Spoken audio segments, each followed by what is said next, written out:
Virginia knows how to chop a tree down with efficiency and skill. My name is George Washington, enemy to the tyrant King George. Of course. I challenge you to a duel. Okay, I'll take that duel because you have a pretty dull axe and I have a WPS Warhawk, 1095 steel, PVD coated, bunch of different points, bunch of different sharp parts. So I feel like I would duel you, especially if you're from like the 1700s, because I have more advanced technology and weaponry, which is available on warriorpoetsupplyco.com. How dare you, sir? You insult me and my aforementioned axe that shall taste the blow of your skull before long. If a musket fail you, look no further than the Warhawk, on sale for President's Day, my day of the year. Tell 'em George sent you. Only warriorpoetsociety.com.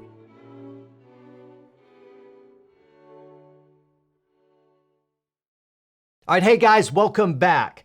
President's Day is this week, and as we're gearing up for sales, we're at Warrior Poet Society, we're doing President Day sales and stuff, and that's all good because I like capitalism and economics. It's good for the consumer, it's good for companies, and so I like sales all right, but in terms of presidents in general, both from president, and all the way through the past, I've taken far more of a jaded view than I used to when I was growing up.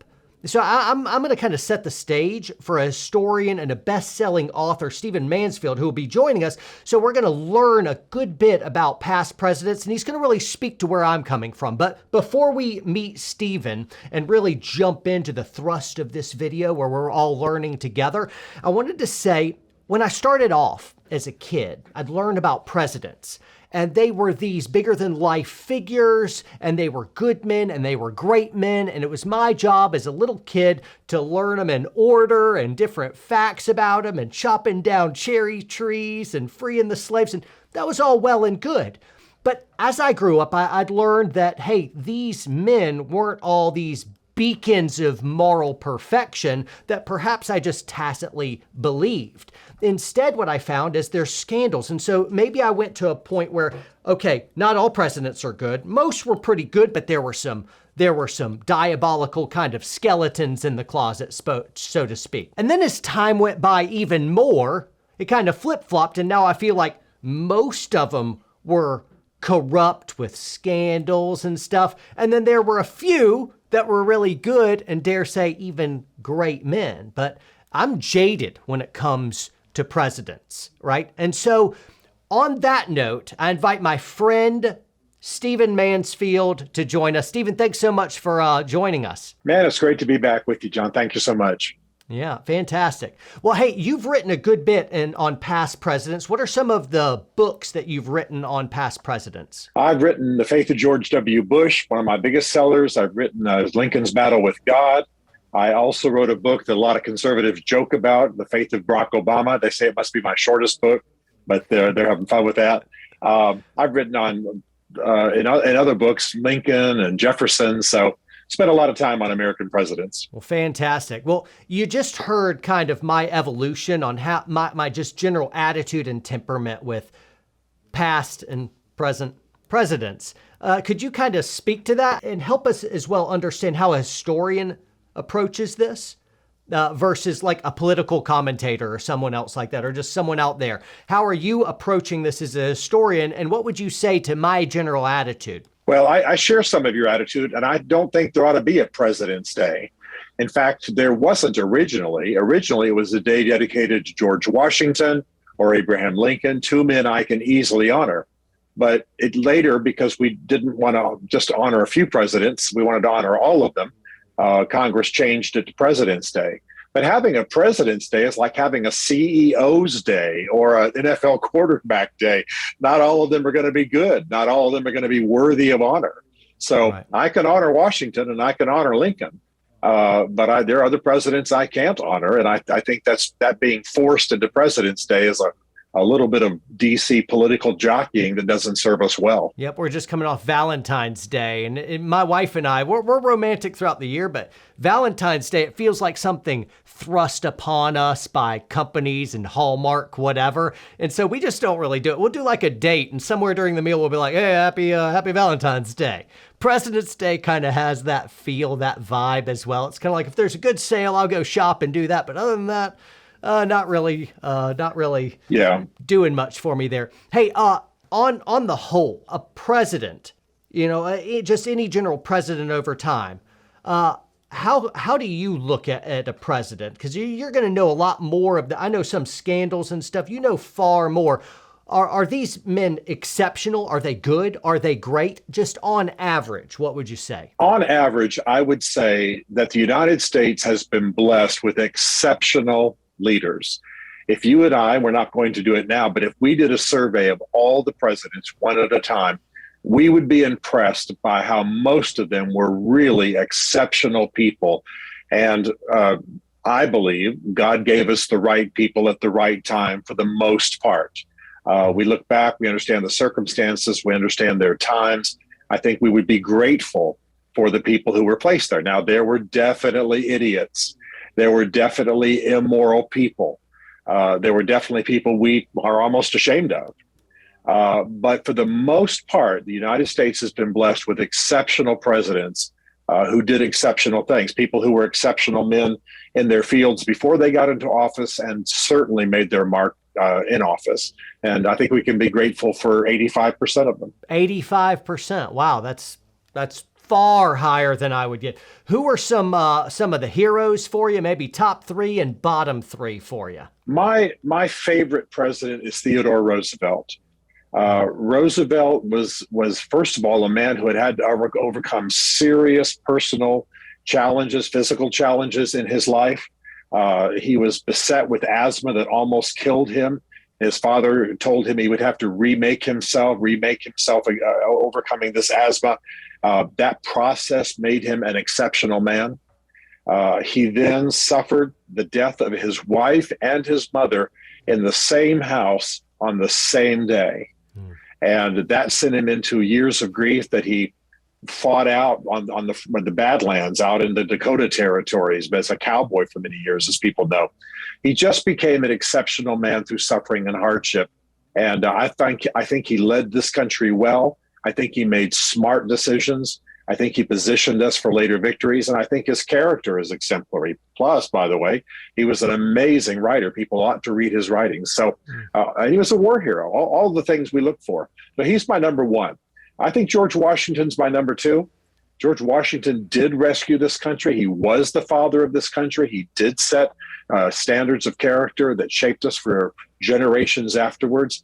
I think he is a man that can be honored and lauded. And by the way, for those who are concerned about slavery when it comes to our founding fathers, George Washington did liberate all his slaves upon his wife's death. Others, like Jefferson, did not. So for those who care about those matters in the founding fathers, he's even exemplary in that area.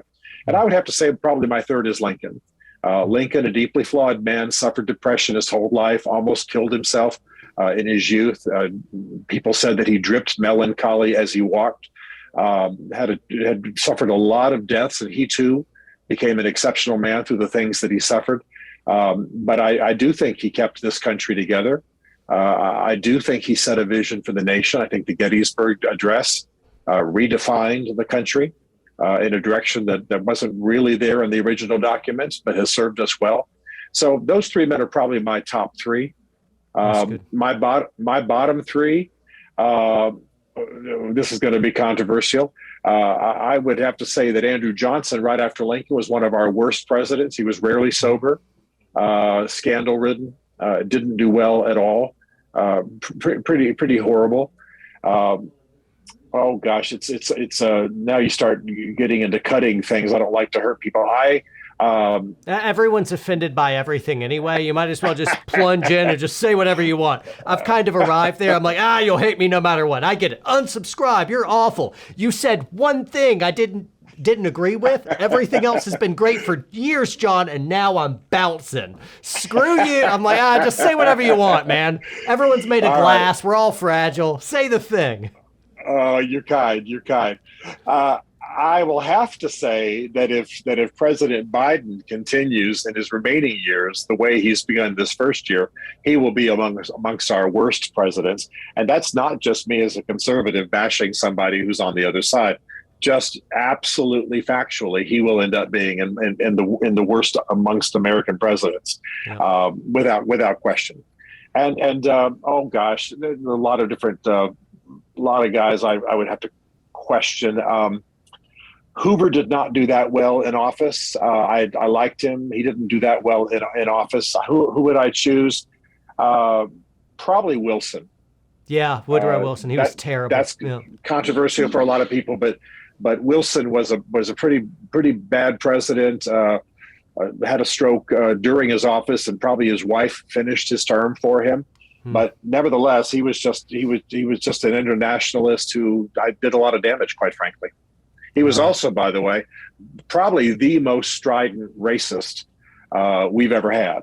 And that's not an issue. I mean, I think you and I have spoken before. I've got half a dozen African Americans in my family. I attend an African American church in D.C., so it's not like I don't care about race.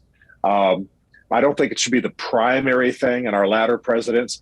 But, Wilson was almost KKK in office, and that's something we just can't be proud of. I want to continue talking about presidents, particularly the growth of the executive branch and how alarming that is to me. I want your take on it. But before we jump in, when you were talking about the greatest presidents, you mentioned early with Teddy that he really became excellent through a lot of his suffering and adversity. And I noticed those struggles with Lincoln and Washington as well. And just as a warrior poet general sidebar, do you think it's possible to achieve goodness and then even greatness apart from horrible suffering and adversity? I think it's possible to achieve goodness, but not greatness.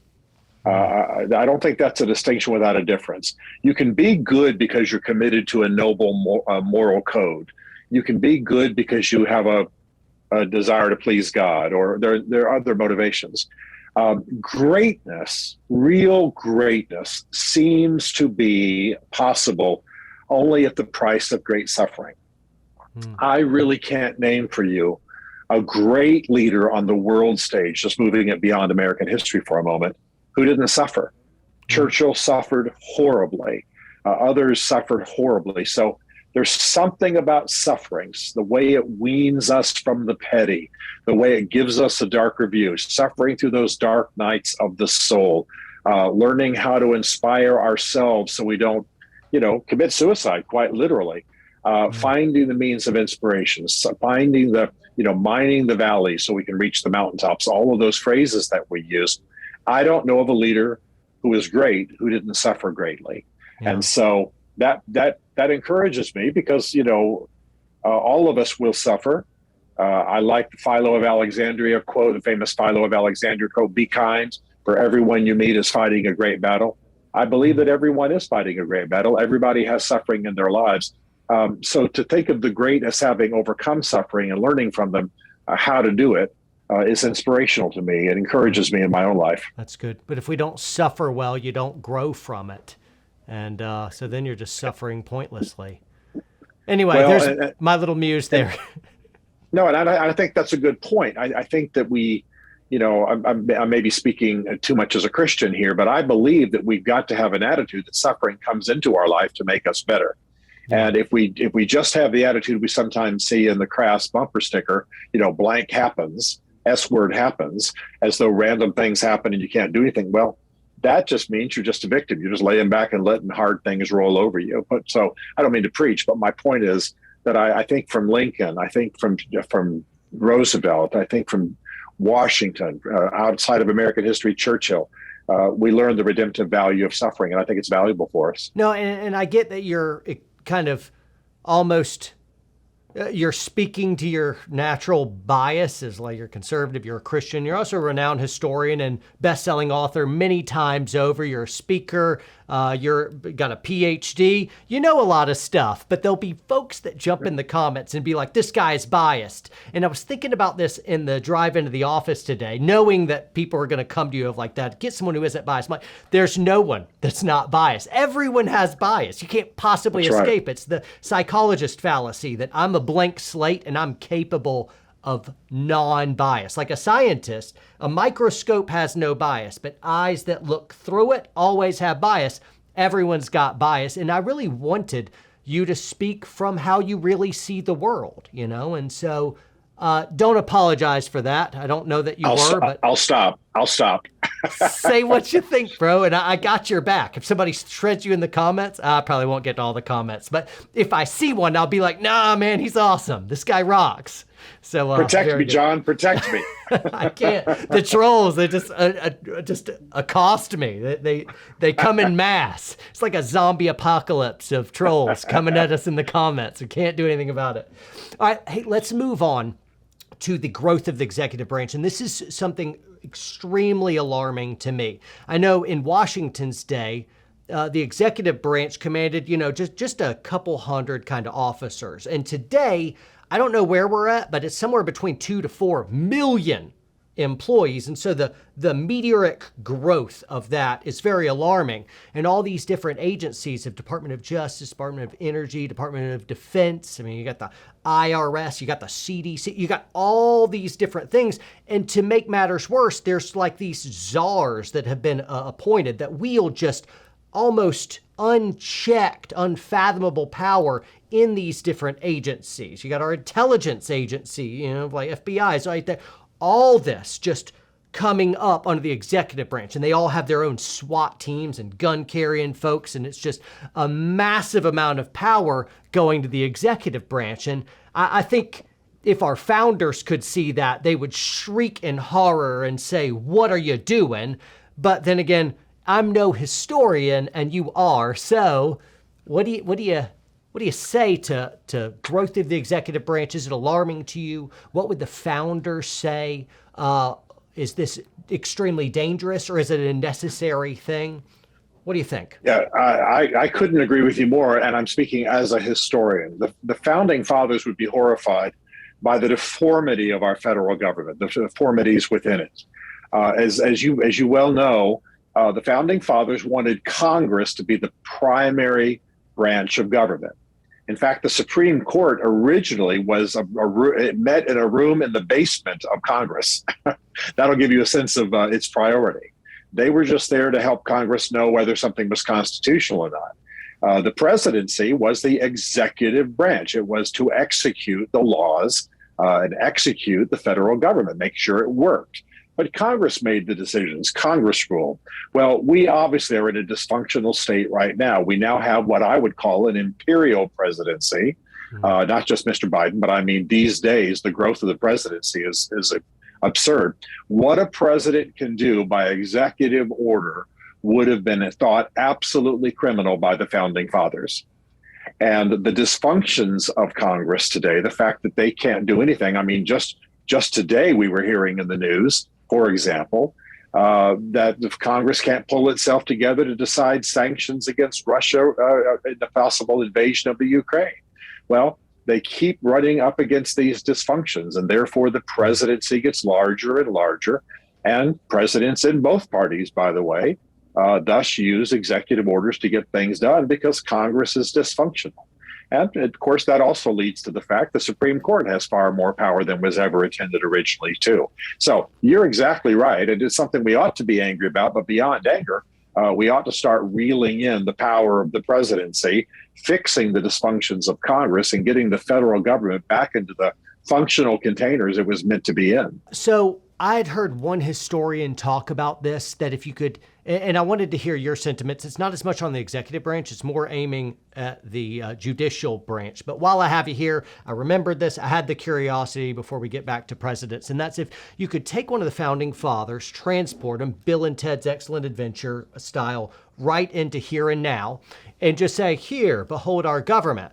they may say, all right, there's the executive branch and there's the legislative, but what is that? Speaking about the judiciary. He was just saying it's this huge monster where we went from the opinion of this court, the Supreme Court, to all of a sudden policy making, whatever. Do you share those sentiments? Is that the big bubbling behemoth of branch out of check, or is it all of them, or is it executive more than judiciary? What do you think? Well, they're definitely out of proportion, and the presidency, the one that has ballooned the most. Okay. But just to give you a sense of perspective, the founding fathers would be astonished that the Supreme Court even has its own building.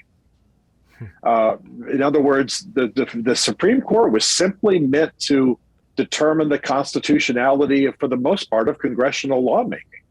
And so the idea that it's seen as this source of truth, think of the number of things we're waiting for the Supreme Court to rule upon now. In some cases, create law from scratch. Roe v. Wade was law created out of no previous law. So the Supreme Court actually creates law. So yes, I agree with the historian you're citing. The founding fathers would be stunned at what the Supreme Court has become. That was not the way they designed it, and I'm not sure we're well served by it. Again, a lot of the power vacuum that the Supreme Court and the presidency have filled in recent generations is produced by the dysfunctions of Congress. All right, true or false? Freedom is not the natural state of man. If there is freedom, we naturally will gravitate toward oppression, tyranny, something like that. True. Absolutely true. Freedom is not the natural state of man. When what man does is he makes a bargain. He makes a bargain for being taken care of. So he turns to oppressors. He turns to tyrants. He turns to bloated government. He turns to socialist states and says, take care of me. So man is only free when he's willing to take care of himself and make covenants and arrangements to meet his needs in a productive way that spreads to others. But man, the natural state of man is not freedom. The natural state of man is tyranny. And what man has to do is move from tyranny into freedom. And that's of course done by not making a bargain with government that surrenders your freedom, which is what many people in the world are doing today. Very good. So you see the explosive behemoth growth of federal government. I believe when governments are big, then people are small, meaning, that's a tipping scale of like when governments are small, you're free. When governments are huge, you're less free. You said multiple times now that you're conservative. Can you make a case for conservatism given those facts that we've already discussed? Yeah, because conservatism, by definition, believes in decentralized government. But conservatism believes in federalism. I'm deeply concerned about the growth of the federal government as opposed to the states. When we get past COVID, which it seems like we're about to do for the most part, we're going to look back and realize that the state should have been empowered to make decisions at local levels in a way that the federal government just took over. I did hear, I'm just getting new reporting here that it was just 2 more weeks to slow the spread. Fantastic. That's fantastic. So congratulations. News. Yeah. Sorry. Yeah, really. We're all going to be celebrating that. I mean, as you know, I live in DC, and just in the last few days, they have decided to remove mask mandates. Well, DC is one of the most politically correct, areas of the entire country. So if they're removing mask mandates and no longer requiring vaccination cards to go into restaurants, then that things are heading in the right direction. But I'm a guy who believes in county government, state government, local government, even regional government. And the federal government has a very limited purpose. In fact, the 10th Amendment of the Constitution guarantees to the states any authorities that weren't specifically granted to the federal government in the Constitution. But that's not been our history. The federal government assumes for itself whatever powers it wants. And the states, of course, I think this is one of the things that has to be reversed. The states have been kowtowing to the federal government. Please take care of us. Please take all these needs. We don't want to be responsible. And a form of tyranny sets in. The founding fathers, what we need to understand is that the founding fathers warned about the very condition that we are living in. And that is a bloated federal government, weak states, and unjust laws. And so I'm not saying our entire American experiment is falling apart, but I'm saying we are in a horrible deformity and imbalance that would have horrified those who wrote the Constitution. Well, on that chipper, cheerful note, we will end this video. Guys, if you want to feel just terrible about everything, you can read Stephen Mansfield's book. Just kidding. He's got all kinds of really good books, some of them extremely uplifting. You're writing on things of masculinity and how, friendship works for dudes, like shoulder-to-shoulder stuff. I didn't do a good job of describing it. I'm talking about your book, Building Your Band of Brothers.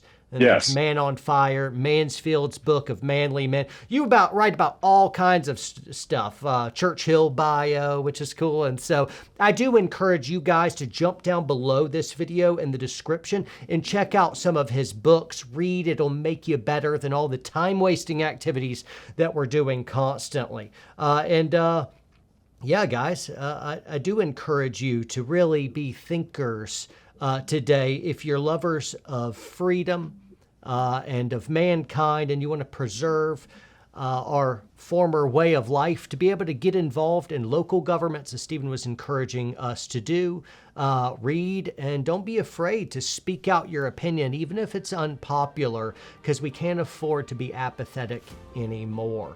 Stephen, do you have any last words for our viewers before we sign off? Well, just to guard myself against the charge of being the Prince of Darkness here in depression, I am optimistic about where we're going. And I think there is a new federalism, more like the founding fathers intended, that's rising. We're seeing good, strong state governors, good, strong state governments. And so I think the trend is good. Let's be politically active. Let's read. Let's know what we're doing, as you've said. And I think we can turn this thing. John, it's great to be with you, buddy. Always a pleasure. Guys, thanks so much for tuning in. Train hard, train smart, and stay free.